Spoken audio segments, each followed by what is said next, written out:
in Ukraine overnight, a deadly Russian missile strike in the western Ukrainian city of Lviv. At least 4 people are confirmed dead, and this marks the largest attack on that city, hundreds of miles from the front lines, don't forget, since this war began. And that as NBC News has exclusive new reporting on back-channel diplomatic efforts to try to end the war.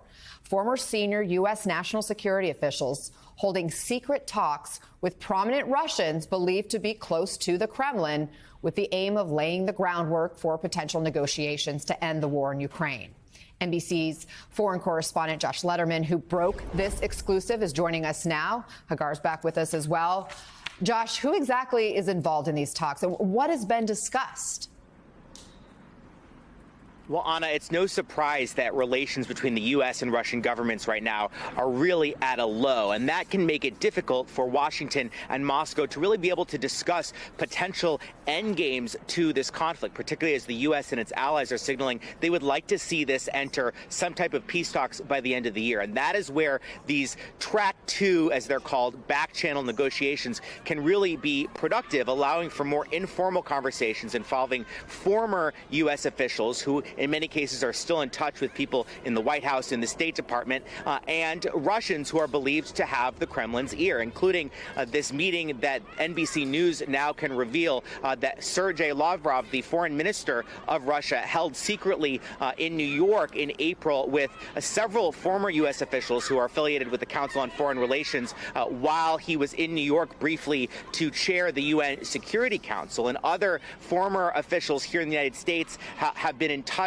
with Russian prominent think tank leaders, heads of research institutes, and foreign policy experts to really try to feel out what potential areas for compromise there could be, where there could be solutions that Moscow and Washington and Kyiv, frankly, could be amenable to end this war. But we should point out very clearly the Biden administration is not directing these talks. These are not negotiations on behalf of the Biden administration, but the White House is aware that these conversations are taking place, and I am told by multiple sources that after that meeting with Lavrov in New York, participants briefed the White House National Security Council about what happened there. So certainly the U.S. government is being kept in the loop about this, Anna.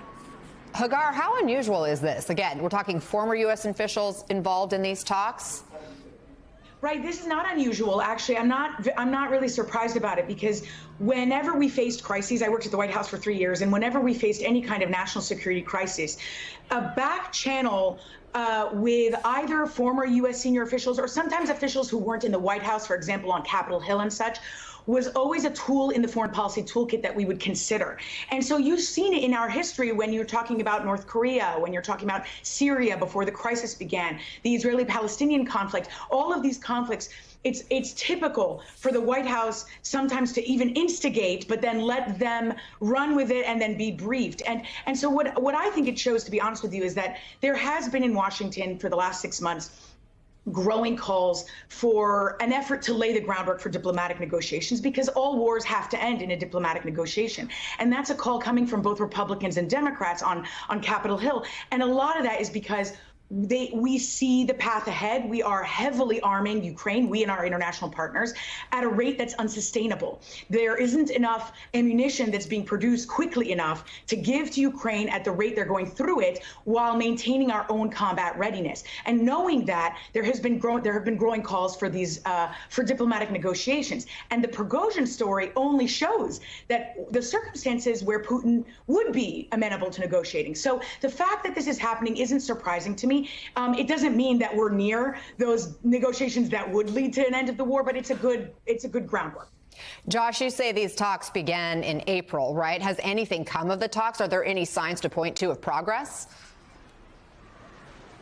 Well, it's difficult to tell because folks on both sides of this, in Russia and the U.S., very reluctant to talk about it, because the whole point of this is that behind the scenes, in this informal setting, they're able to have more open dialogue, actually talk about the issues instead of reading talking points like often happens if, for example, Lavrov were to sit down with Secretary Blinken for a bilateral meeting. But we know that on the agenda for these discussions has been trying to identify potential solutions to some of the trickiest issues in this war. For example, what's going to happen to some of these territories like Crimea and in the Donbass that Russia has held for some time now, is very entrenched, where not even the U.S. and Ukraine's staunchest supporters are predicting that Ukraine is going to be able to liberate. And so what would actually happen in those territories if there's a peace deal to end the war are the kinds of topics that these former officials are trying to discuss with Russian counterparts as they try to figure out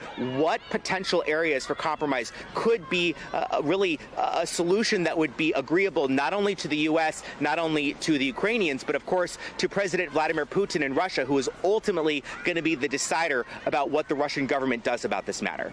And Josh, you report that the Biden administration is aware of these talks, but that they weren't happening in the direction of the Biden administration. I do wonder, though, what about Ukraine? Were they involved in the talks in any way? Yeah.